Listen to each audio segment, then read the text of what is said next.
Baik, shalom. Selamat pagi, saudara-saudara yang dikasihi Tuhan. Bersyukur, berbahagia kita. Karena ternyata benar firman Tuhan dalam Mazmur 65 ayat yang kelima itu, Tuhan memberikan kepada kita kepastian kebahagiaan.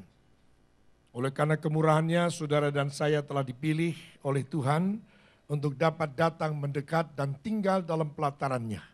Dan bahkan diberikan kesempatan atau kemurahan untuk kita bisa menikmati apa yang baik yang Tuhan sediakan dalam rumahnya. Amin. Saudara yang dikasihi Tuhan, perjalanan 1 tahun 2015 sudah kita jalani bersama. Namun sekali lagi, untuk kita memulai kehidupan yang baru di tahun yang baru perlu keterbukaan, perlu kejujuran. Keterbukaan dan kejujuran inilah yang memungkinkan Roh Kudus akan bekerja memperbaiki kehidupan kita. Sebab dengan bertambahnya tahun yang kita jalani, itu berarti jatah kasih karunia kita untuk hidup di tengah dunia ini pun artinya berkurang. Atau untuk lebih rohani saya mau katakan, kita masuk di 2016 itu artinya Tuhan membawa kita semakin dekat dengan satu peristiwa besar, yaitu kedatangan Tuhan untuk kali yang kedua. Yang percaya, tepuk tangan kita bagi Tuhan. Nah, kejujuran atau keterbukaan harus kita awali dalam ibadah pertama ini. 54 minggu ke depan akan kita jalani bersama. Untuk kita bisa beribadah bersama-sama. Berulang kali saya sudah sampaikan melalui Ibrani 10 ayat 24-25. Hendaknya kita sungguh-sungguh menjadi semakin rajin untuk kita datang saling memperhatikan, saling mendorong untuk kita semakin hari semakin rajin, semakin giat dalam ibadah menjelang kedatangan Tuhan kali yang kedua. Amin. Itu firman mengatakan dengan jelas, janganlah kita menjauhkan diri dari pertemuan-pertemuan ibadah kita seperti dibiasakan oleh beberapa orang. Tetapi marilah kita saling menasihati dan semakin giat melakukannya menjelang hari Tuhan yang mendekat. Katakan amin. Siapa yang siap 54 minggu, paling tidak minimal 54 minggu ke depan kita ada dalam rumah Tuhan. Mari angkat tangan kanan saudara, tepuk tangan yang meriah bagi Tuhan. Haleluya. Nah, saudara yang kasih Tuhan, artinya apa? Kita akan memanfaatkan kasih karunia yang masih berlaku atas kita. Ya, masih berlaku, maka kita manfaatkan. Karena melalui ibadah demi ibadah itulah akan membuka pintu pengharapan kita, pintu pertolongan kita, pintu pembaharuan kita, dan bahkan juga yang kita nantikan adalah pintu berkat. Dalam Ibrani 4 ayat yang ke-16 itu jelas, melalui ibadah, melalui kedatangan kita menghampiri tahta kasih karunia, kita beroleh kesempatan untuk memperoleh pertolongan Tuhan tepat pada waktunya. Sebab itu marilah kita dengan penuh keberanian menghampiri tahta kasih karunia, itu ibadah itu. Supaya kita menerima rahmat dan menemukan kasih karunia untuk mendapat pertolongan kita pada waktunya. Tepuk tangan sekali lagi buat Tuhan, haleluya, si Tuhan. Nah, kejujuran dan keterbukaan inilah yang dibutuhkan Tuhan. Artinya, saudara dan saya memulai kehidupan di 2016 dengan kerelaan hati untuk Tuhan masuk di dalam kehidupan kita, memimpin kita, melakukan koreksi dalam kehidupan kita. Maka pertama-tama yang ingin saya ajak adalah persembahan syukur kita kepada Tuhan. Karena dengan memasuki 2016, itu artinya Tuhan menyediakan kepada kita lembaran baru. Kemarin dalam ibadah puasa saya mulai dengan menyatakan bahwa hidup ini seperti sebuah buku. Halaman depannya itu adalah kelahiran kita. Sampul belakang itu adalah kematian kita. Itu ketetapan mutlak Tuhan. Tetapi untuk isinya ternyata Tuhan memberi kesempatan kepada kita. Pasti ada campur tangan Tuhan. Tapi harus dimulai dari inisiatif kita, kemauan kita, keputusan kita untuk menulis lembar-lembar kehidupan, kitab kehidupan yang ada di dalamnya. Dengan kita diberikan tahun yang baru, Ternyata saudara, kalau ada di antara saudara mengalami kegagalan di 2015, ternyata kita sekarang ini masuk di tahun yang baru 2016. Itu artinya lembaran kitab kehidupan saudara disediakan lembar putih. Amin. Bagaimana saudara akan mengisinya? Tuhan turut bekerja dalam segala sesuatu untuk mendatangkan kebaikan. Tepuk tangan saudara bagi Tuhan. Jadi bersyukur itu harus menjadi awal dari sebuah langkah kehidupan kita. Bisa diterjemahkan setiap hari ketika saudara harus mengalami atau mengawali pekerjaan saudara setiap hari. Awali bangun pagi saudara dengan persembahan syukur. Mulai mengerjakan tugas-tugas pekerjaan yang diberikan kepercayaan kepada saudara. Awali itu dengan persembahan syukur. Artinya mempersembahkan syukur itu mengakui bahwa ada Tuhan. Semua oleh karena Tuhan. Amin. Saya sudah sampaikan pesan kuat itu pada ibadah tutup tahun kemarin. Sebab segala sesuatu adalah datang dari Dia, oleh Dia, kepada Dia, bagi Dialah segala kemuliaan. Kembali tepuk tangan kita bagi Tuhan. Dengan mempersembahkan syukur artinya kita mengakui ada Tuhan. Hidup kita karena Tuhan. Dan segala sesuatu kehidupan kita milik Tuhan. Kita dipilih oleh karena Tuhan. Kita mendapat semuanya. Ada sebagaimana ada karena anugerah Tuhan. Amin. Maka mempersembahkan syukur sekaligus menandakan bahwa membuktikan saudara membutuhkan Tuhan. Saudara yang dikasihi dalam Kristus Yesus Tuhan. Tema Natal kemarin sudah kita jalani. Namun itu akan bersambung. Di mana Tuhan datang, Dia datang sebagai manusia untuk memberikan kehidupan yang berarti. Kehidupan yang sesungguhnya. Sebab ada orang hidup tapi mati. Tetapi Dia bahkan berkata, kalau kamu percaya kepadaku, kalaupun kamu mati, kamu akan hidup. Hidup yang sesungguhnya. Maka untuk menerjemahkan lebih jauh kehidupan yang menghidupkan. Kehidupan yang mempermuliakan Tuhan. Kehidupan yang bisa menjadi berkat bagi sesama. Perlu pembaharuan. Perlu sesuatu yang baru. Perlu kejujuran apa yang tidak benar dalam hati kita. Maka untuk itu saya akan dengan lebih singkat saya tayangkan beberapa catatan saya melalui PowerPoint. Ya, ini akan kita bisa simak dengan baik. Kehidupan yang menghidupkan dan Tuhan telah memberikan kepada kita sesuatu yang baru untuk kita jalani. Ya, dan sudah saya sampaikan di sana pada saat tutup tahun harus semakin menyadari bahwa kehidupan ini berasal dari Tuhan. Hanya oleh kasih karunia Allah kita ada. Kita beraktivitas, kita menikmati liburan, apa saja, itu hanya semata kasih karunia Tuhan, katakan amin. Yang kedua, kehidupan ini adalah milik Tuhan. Kehidupan ini milik Tuhan. Dan yang ketiga, kehidupan kita harus hidup yang memuliakan Tuhan. Hidup yang menjadi berkat bagi sesama. Berikutnya, dan saudara, kehidupan yang menghidupkan berarti, yaitu terjadi apabila dalam segala aspek hidup kita ini, ya, dalam segala aktivitas kita itu adalah hidup untuk memuliakan Tuhan. Saudara memperoleh jabatan, memperoleh kepercayaan di kantor, pelayanan, pekerjaan apapun di rumah dan sebagainya. Sebagai apapun juga itu merupakan cara Tuhan untuk memberi kesempatan kepada saudara untuk dapat mempermuliakan Tuhan. Maka pesan saya di awal tahun ini. Kalau saudara mau berdoa untuk perjalanan 2015, jangan hanya berdoa, Tuhan ubah kota kami, Tuhan ubah Tuhan Indonesia, berkati perekonomian Indonesia, berkati Tuhan situasi dan kondisi, berkati jangan saudara, jangan hanya itu. Tapi nomor satu kan, minta kepada Tuhan, supaya Tuhan mengubah kehidupan kita.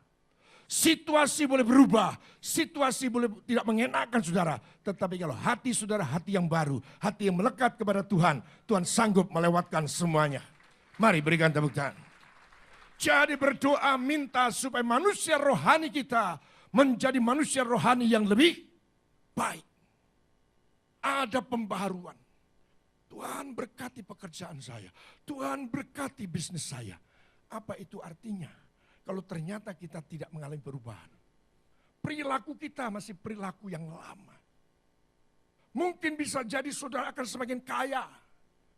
Bisa nanti ada pepatah Jawa mengatakan Petruk dadi ratu. atau kere, munggah, balik. Gak ada nilainya. Maka saudara yang dikasih Tuhan, ayo kalau kita berdoa, berdoalah supaya Tuhan memperbarui manusia rohani kita, memperbarui kehidupan batiniah kita. Tepuk tangan lagi bagi Tuhan. Haleluya.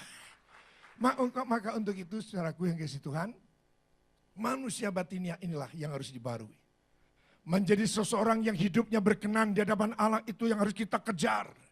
Itu yang harus menjadi target kita. Dan dapat memenuhi tuntutan Allah. Artinya memenuhi kriteria Tuhan sebagai umat pilihannya. Apa itu yang menjadi tuntutan Tuhan? Tuntutan Tuhan ternyata hidup memenuhi tuntutan Bapa Surgawi, yaitu hidup berlaku adil. Kedua, hidup mencintai kesetiaan yang akan menghasilkan hidup dalam kemurahan hati. Yang ketiga adalah hidup dalam kerendahan hati, dalam mengiring atau mengikut Tuhan. Itu terambil dari Mika 6 ayat yang ke-8. Maka saudara yang kasih Tuhan, Mika 6 ayat 8 ini beberapa saat yang lalu, beberapa bulan yang lalu. Ketika memasuki pada bulan Oktober, kalau saya tidak salah, saya berdoa, meminta petunjuk Tuhan, di mana Tuhan memberikan kepercayaan kepada saya untuk menggembalakan umat pilihannya, umat kepunyaannya. Tuhan, ini adalah merupakan satu kerinduan hamba-Mu ini yang Kau percayakan Tuhan untuk membawa mereka. Tidak ada seorang pun yang tertinggal, tidak ada seorang pun yang ditolak. Semuanya diangkat Tuhan, semuanya diterima oleh Tuhan. Mari berikan tepuk tangan. Haleluya. Ini beratnya sebagai seorang hamba Tuhan yang bukan sekedar hamba Tuhan, tapi yang dipercaya untuk menjadi gembala sidang. Tidak henti-hentinya saya harus berdoa, minta petunjuk Tuhan. Tuhan, apa yang harus kami lakukan sebagai gereja-Mu? Di tengah situasi yang anomali ini. Situasi yang mengalami perubahan yang drastis. Dimulai dari perubahan iklim. Dan lain sebagainya yang seringkali sudah saya sampaikan melalui mimbar ini. Apa Tuhan? Tuhan tidak mengatakan waktu itu 6:8 atau Mika 6:8. Karena Tuhan tahu saya pernah membaca. Tapi Tuhan lalu mengatakan dengan jelas, aku mau supaya umatku dalam hidupnya berlaku adil. Aku mau dalam kehidupan mereka, umatku mencintai kesetiaan. Dan aku mau mereka hidup dalam rendah hati. Dalam mengiring aku. Sebab Tuhan memang sebenarnya waktu itu terus menambahkan, sebab aku malu selama ini. Mereka mengaku milikku, mereka mengaku percaya kepadaku, mereka mengaku muridku, mereka mengaku pengikutku, tetapi mereka congkak. Nanti akan saya perjelas dalam khotbah, tapi tentu bukan hari ini. Nah, Tuhan katakan, aku mau mereka hidup dalam kerendahan hati. Sebab Yakobus memberikan catatan, orang yang congkak adalah musuh Allah. Saya mendapat beban untuk mengajak semua saudara dalam sentuhan firman Allah, dalam karya kuasa Roh Kudus, semua kita diubahkan, hati kita diperbaharui, hati yang hatinya Tuhan Yesus, hati yang sungguh-sungguh mempermuliakan Tuhan. Kebanggaan saudara pada akhirnya bukanlah harta kekayaanmu, bukan pangkatmu, bukan nikmat hidupmu, tapi ketika Tuhan berkata, engkau adalah anakku, kepadamulah aku berkenan. Mari berikan tepuk tangan. Saudara yang dikasih Tuhan, hai manusia. Setelah saya dapat itu saya catat. Orang kertas kalau tidak salah pada waktu itu saya tulis di bekas, struk pembayaran dari BCA. Cepat-cepat saya tulis. Saya simpan dan kemudian saya berdoa dan ternyata ayat itu ada di Mika 6 ayat 8. Hai manusia, telah diberitakan kepadamu apa yang baik. Sudah kan? Semua Tuhan sudah katakan. Tapi mana kira-kira hasilnya gitu kira-kira pertanyaan Tuhan. Dan apakah yang dituntut Tuhan daripadamu? Selain berlaku adil, mencintai kesetiaan dan hidup dengan rendah hati di hadapan Allahmu. Saudara yang dikasihi dalam Kristus Yesus Tuhan. 3 perkara yang Tuhan tuntut. Dan ternyata ini 3 perkara yang esensi. Yang sangat menentukan nilai kurs saudara di hadapan Tuhan. Saudara yang dikasihi Tuhan, yang nilainya bukan bisa ditukar lagi dengan emas atau perak ataupun permata, dengan kedudukan, dengan jabatan, dengan kekayaan. Tapi dengan 3 perkara ini, saudara akan mendapatkan perkenanan Tuhan yang tidak bisa ditukar dengan sesuatu yang lain.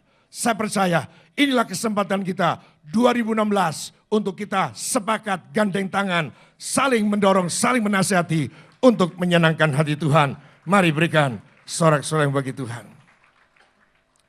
Nah, untuk itu maka perlu kita ketahui apa yang jadi koreksinya Tuhan terhadap bangsa pilihannya. Ada 7 yang menjadi dosa umat, bukan umat manusia, tapi umat pilihan Tuhan.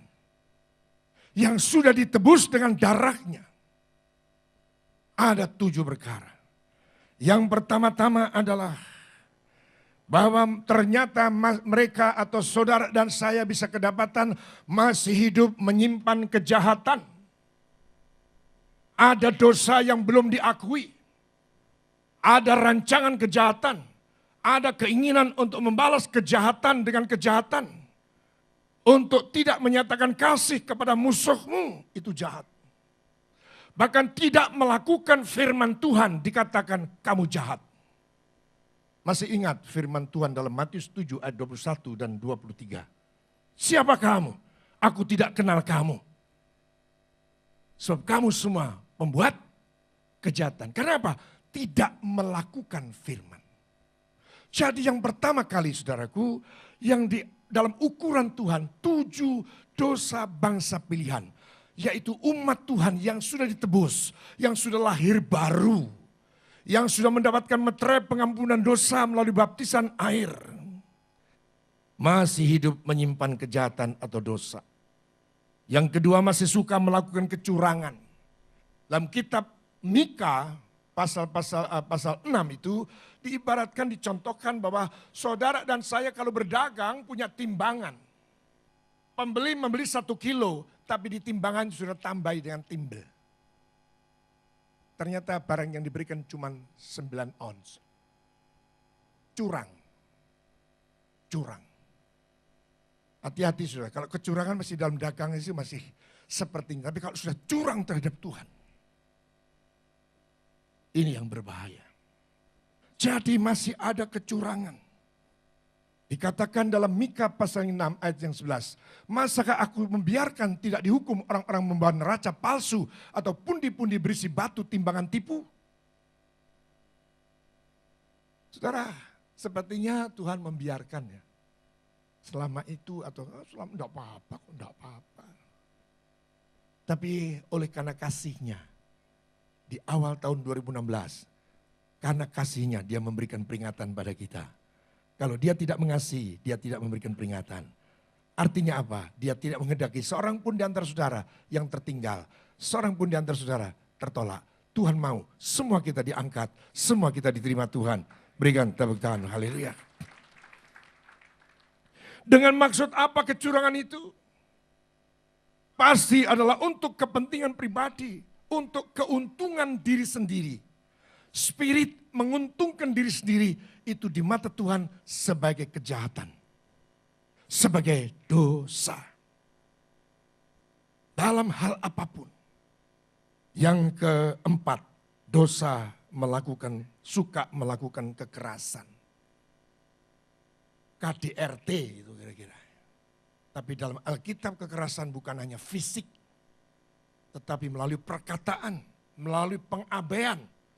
Karena kita pandang bulu, yang datang orang berjas, yang datang orang pakai dasi, yang datang adalah orang yang turun dari mobil yang mewah. Maka kita kemudian melakukan sesuatu yang berlebihan. Tapi ketika yang datang turun dari becak, kita tidak nganggep.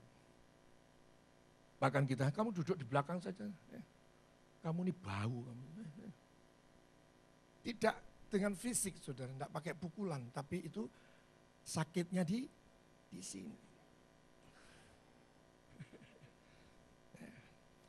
Yang berikut, yang keempat adalah suka dusta, menyukai kebohongan. Ini penilaian Tuhan, dan semua itu saya ambil dari Alkitab, di pasal yang sama dalam kitab Mika. Kalau perlu saya akan baca ulang cepat nanti. Yang kelima adalah dosa mendua hati, hidup dalam kebimbangan. Ya, kepada Tuhan percaya enggak percaya. Satu saat percaya enggak percaya. Satu saat percaya tetapi juga mempercayakan kepada yang lain. Mendua hati. Itu di mata Tuhan dosa. Ya, mendua hati. Yang keenam, mengandalkan manusia. Lebih takut kepada manusia daripada takut akan Allah. Dengar baik-baik. Ada waktunya nanti, tidak tahu pada bulan keberapa saya akan sampaikan khotbah ini. Karena saya sudah susun semuanya didampingi dan buletin, sudah akan bisa mengikuti. Tuhan akan pimpin kita untuk kita bisa memiliki hati yang mencintai kesetiaan, yang hati yang bisa berlaku adil, mencintai kesetiaan dan hidup dengan rendah hati dalam mengiring Tuhan. Katakan amin dan berikan tepuk tangan bagi Tuhan. Mengandalkan manusia, takut akan manusia, lebih takut kepada manusia daripada kepada Tuhan. Dan yang terakhir 7 adalah hidup dan tunduk kepada rancangan manusia, bukan kepada rancangan Tuhan. Ya, penjelasan nanti. Tapi saya percaya saudara sudah bisa menggambarkan, iya ya, saya kok lebih manut pada rancangan manusia daripada rancangan Tuhan. Salah satu contoh yang paling menonjol, yang paling sering masih kita jalani adalah ketika kita mendapat sesuatu situasi yang tidak sesuai dengan apa yang kita inginkan, kita kemudian tawar hati, kita lalu undur, bahkan kita mungkin bertanya dengan lantang kepada Tuhan. Tapi orang yang tahu akan rancangan Tuhan, saudara yang kasih Tuhan, kalaupun hari ini saudara mengalami sesuatu yang tidak enak, sesuatu kenyataan yang tidak sesuai dengan harapan saudara, tetapi kalau saudara percaya akan rancangan Tuhan, saudara akan berkata, aku percaya di balik masalahku ada kemuliaan yang engkau sediakan bagiku. Ini contoh. Yang setuju katakan sekali lagi amin dan berikan tepuk tangan bagi Tuhan. Saudara yang kasih Tuhan, saya ingin mengajak bagian pertama. Mengapa Tuhan tuntut kita untuk berlaku adil? Mengapa? Alasan pertamanya adalah karena Tuhan Allah sendiri itu nomor satu tindakannya yang dilakukan, tentu yang saya maksudkan adalah konteks perjanjian baru, yang dikerjakannya adalah keadilan. Kita buktikan sekarang mengapa Tuhan menuntut kita berlaku adil. Karena Tuhan telah mengawali keadilan kepada kita dengan cara apa? Memberikan Yesus Kristus kepada kita untuk membenarkan kita. Kita baca dalam Roma 3 ayat 25-26 itu. Dengan jelas dikatakan kepada kita untuk menyatakan keadilannya. Kristus Yesus telah ditentukan Allah menjadi jalan pendamaian karena iman dalam darahnya. Hal ini dibuatnya untuk menunjukkan keadilannya. Karena ia telah membiarkan dosa-dosa yang terjadi pada dahulu pada masa kesabarannya. Soal ini saudara seringkali kita mendengar begini. Kalau kita lihat orang keras, orang sampai naik dewe dan sebagainya. Duh Tuhan, Tuhan kok membiarkan sih mereka itu kok berbuat jahat. Kok orang bawa pelites noh. Sementara Tuhan yang baik-baik lah kok malah sudah mati duluan. Saudara, ukuran keadilan Tuhan antara Tuhan dengan saudara itu berbeda. Ya, kalau kita melihat banyak orang yang ngerusak-ngerusak, berlaku jahat dan sebagainya, kok sepertinya dibiarkan. Tuhan ini sampai ada yang tanya, Tuhan ini ada sih? Ada apa enggak sih? Tuhan itu punya mata apa enggak sih? Tuhan itu punya telinga enggak? Oh, ini loh ayatnya. Hal ini dibuatnya untuk menunjukkan keadilannya. Karena ia telah membiarkan dosa-dosa yang telah terjadi dahulu pada masa kesabarannya. Terus, 26, maksudnya ialah untuk menunjukkan keadilannya pada masa ini. Supaya nyata bahwa ia benar dan juga membenarkan orang-orang yang percaya kepada Yesus. Saudara semua orang yang percaya kepada Yesus telah menerima keadilan Tuhan. Mari berikan sorak-soremu bagi Tuhan. Ini yang coba perlu kita tangkap. Mengapa dia menuntut kita harus hidup dalam keadilan? Karena apa? Tuhan tidak pandang bulu, Tuhan tidak pandang rupa. Maka kalimat yang dipakai adalah, dia tidak berkata begini, hei bangsa pilihanku Yahudi, hei bangsa pilihanku Yakub, Israel. Kalau kamu percaya kepadaku, kamu akan selamat. Tapi yang dipakai Yohanes 3:16 adalah barang siapa yang percaya. Nggak peduli engkau kaya, engkau miskin. Nggak peduli engkau orang yang santun atau orang yang jahat. Apabila engkau percaya bahwa Yesus adalah Tuhan dan Juru Selamat, engkau pun beroleh keadilan Tuhan. Selamat, bahkan hidup kekal menjadi milik kita. Tepuk tangan kita bagi Tuhan. Artinya sambil tekanan keadilan itu dinampakkan, dinyatakan bahwa Allah tidak pandang rupa.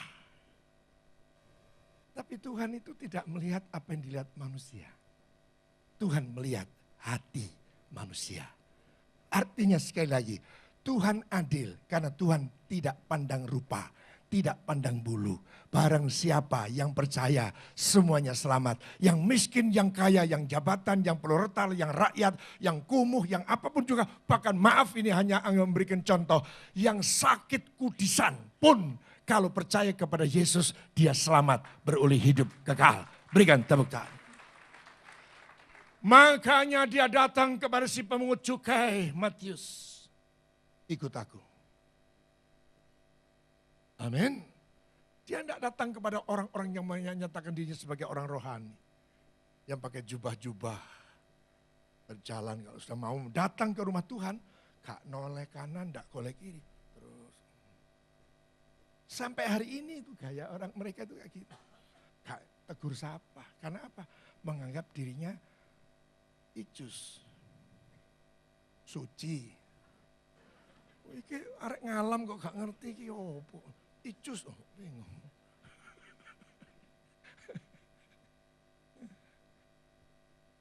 Sekali lagi Tuhan tidak pandang bulu, tidak pandang rupa. Sehingga Tuhan mau, saudara dan saya pun hari ini jangan lagi pandang rupa, jangan pandang bulu. Terima orang lain apa adanya. Yang setuju berkata amin, berikan tepuk tangan. Karena hal itulah juga mengapa Tuhan tuntut supaya kita hidup adil. Supaya kita juga tidak pandang rupa. Supaya kita tidak pandang bulu. Tidak tebang pilih. Tidak memberikan pelayanan lebih kepada orang-orang yang kita anggap yang terhormat, yang termulia. Tetapi tidak memberikan hati kita untuk melayani dengan situasi dan kondisi yang sama kepada orang-orang rendahan. Mengapa? Karena ternyata berlaku adil itu juga merupakan prasyarat untuk terjadinya penggenapan janji Tuhan. Kerinduan saya sebagai seorang gembala, Tuhan, Engkau memberkati aku luar biasa. Tuhan berikan kepadaku supaya umat-Mu milik kepunyaan pun diberkati sama dengan aku. Bahkan silahkan kalau Tuhan mau memberkati lebih. Lalu Tuhan bicara, ajar mereka untuk hidup berlaku adil. Kita baca Kejadian pasal yang ke-18 ayat 19. Sebab aku telah memilih dia. Supaya diperintahkannya kepada anak-anaknya. Ini perlu juga diajarkan saudara. Satu saat saya ada di mall. Ini terjadi beberapa tahun yang lalu. Ada keluarga kaya dengan anak-anaknya. Dia punya hati tertarik pada seorang pengemis yang duduk di pintu mal itu. Dan ada dua anaknya yang kumuh kotor. Sementara anak orang kaya ini langsung merapat. Dia mungkin merasa iba gitu ya. Tapi orang tuanya apa? Hus, nyo, sini. Bau gitu, kamu digueret sudah. Tanpa sadar ibunya sedang mengajarkan kepada anaknya untuk tidak berlaku adil.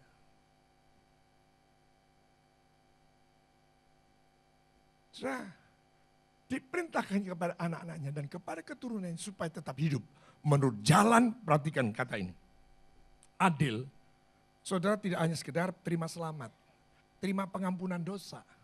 Terima hidup kekal, harus adil dong. Kalau saudara menjadi orang percaya, sudah terima pengampunan, sudah terima meterai keselamatan, sudah menerima meterai hidup kekal, adil dong.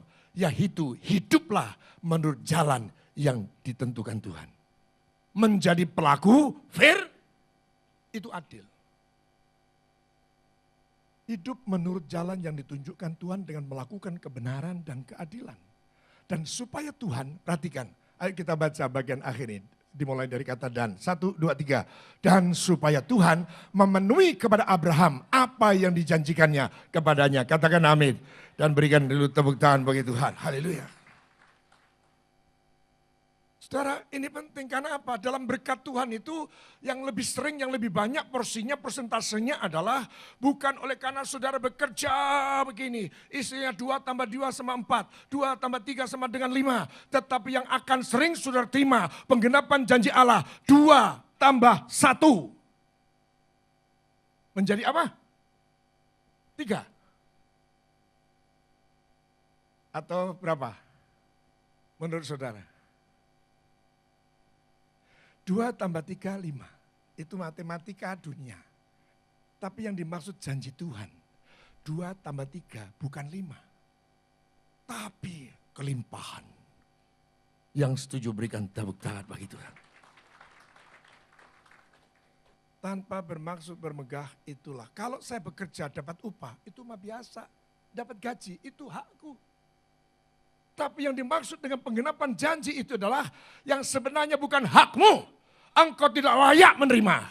Tetapi engkau dilayakkan dan menerima kelimpahan penggenapan janji Allah. Berikan tepuk tangan. Saudara, Tuhan itu Tuhan yang maha besar. Ya, Dia menghormati penetapan UMK. Tahu UMK ya? UMK Malang sama Jakarta beda ya. Kalau gitu tak kerja di Jakarta aja. Ya, karena di Jakarta tuh UMK-nya 3,2. Katanya di Malang, Surabaya itu masih 1,9, 1,8. Saya mau katakan, mau di mana? Mau di Malang, mau di Surabaya. Kalau engkau hidup berlaku adil, engkau tidak akan cuma menerima apa yang ditetapkan UMK. Bapak di surga sanggup buka tingkap langitnya, memberkati engkau. Yang percaya sekaligus berkata amin dan tepuk tangan lagi bagi Tuhan. Satu ayat lagi saya buktikan dalam Ulangan pasal yang ke-16, 19 dan 20. Janganlah memutarbalikkan keadilan. Jangan memandang bulu, sudah saya katakan tadi. Jangan menerima suap, enggak adil, enggak benar, malah dibenarkan apa? Suap.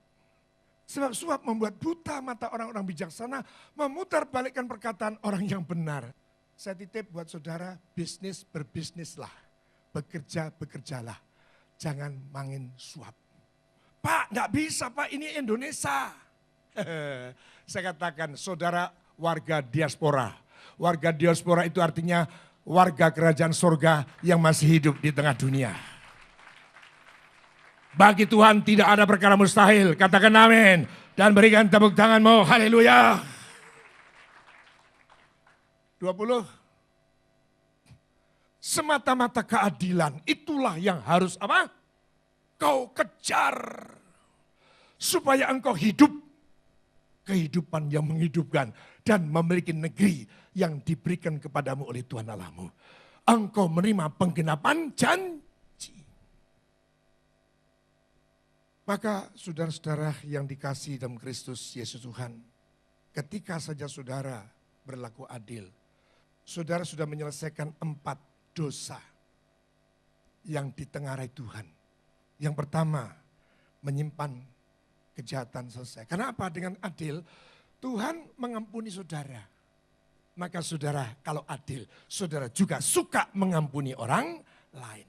Tuhan tidak mengingat-ingat dosa kita yang masa lalu, maka saudara pun juga tidak lagi akan mengingat-ingat kesalahan yang dilakukan orang lain. Mosok 2016 masih menceritakan, tahun 2001 dulu. Ketika saya kongsi sama dia, lulu seeling. Waktu 15 tahun yang lalu. Mau hidup adil? Ampuni seorang yang bersalah pada saudara. Dan jangan simpan dosa orang lain. Setuju? Tepuk tangan buat Tuhan. Yang kedua, pasti saudara kalau berlaku adil, saudara tidak akan pernah melakukan kecurangan. Saya ingin mengajak semua saudara, warga diaspora, tidak seorang pun yang berlaku curang. Tepuk tangan bagi Tuhan Yesus. Kalau saudara diampuni, mengapa saudara tidak mengampuni? Kalau Tuhan sudah tidak mengingat-ingat lagi dosamu, mengapa saudara masih mengingat-ingat dosa orang lain? Kalau Tuhan tidak pernah berlaku jahat, rancangan jahat sedikit pun terhadap saudara, mengapa saudara masih merancangkan kejahatan untuk orang lain? Jangan, biarkan aja. Jangan diberitahu, aku gemes sama orang itu. Jangan cek rasa. Cek dikandani.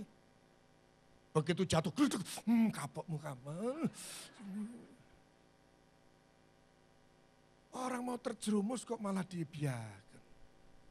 Jangan, itu bukan ajaran Alkitab. Ajaran Alkitab, saudara harus menyatakan kasih. Bahkan apa? Doakan orang yang melakukan kejahatan buat kamu. Berikan dulu kembali tepuk tangan bagi Tuhan. Saya percaya tidak ada sedikit pun kalau saudara memang mau berlaku adil, tidak ada sedikit pun keinginan untuk mementingkan kepentingan sendiri, menguntungkan kepentingan sendiri. Tidak akan. Gereja pun tidak ada begitu. Saudara, jangan sampai kita ini mau menyenangkan hati Tuhan tapi merugikan orang lain. Karena hukum kasihnya jelas. Kasihlah Tuhan Allahmu dengan segenap hati, segenap jiwa, kekuatan, akal budimu. Dan hukum terutama kedua yang tidak kalah pentingnya adalah kasihlah sesamamu. Yang setuju berikan tepuk tangan bagi Tuhan. Ya, baik saudara. Jangan lagi kita ya melakukan sesuatu yang tidak sesuai dengan apa yang Tuhan kehendaki. Nah, ketika saudara pandang bulu, saudara tanpa sadar sudah selalu melakukan penindasan. Saudara selalu melakukan kekerasan. Saudara melakukan pemilahan. Ya, pemilahan. Padahal Tuhan tidak pernah melakukan hal itu. Itu artinya kita tidak berlaku adil. Dan yang terakhir, kalau saudara masih suka dusta, tidak berani berkata jujur apa adanya. Sehingga kemudian keputusan orang di depan kita itu menjadi salah karena kita dusta, maka saudara telah berlaku tidak adil. Amin. Pagi hari ini untuk poin yang pertama, saudara menangkap apa yang Tuhan tuntut untuk hidup saudara dan saya. Percaya kalau saudara hidup berlaku adil, tingkap-tingkap langit tidak akan terhalang. Di atas saudara tembaga itu akan cair.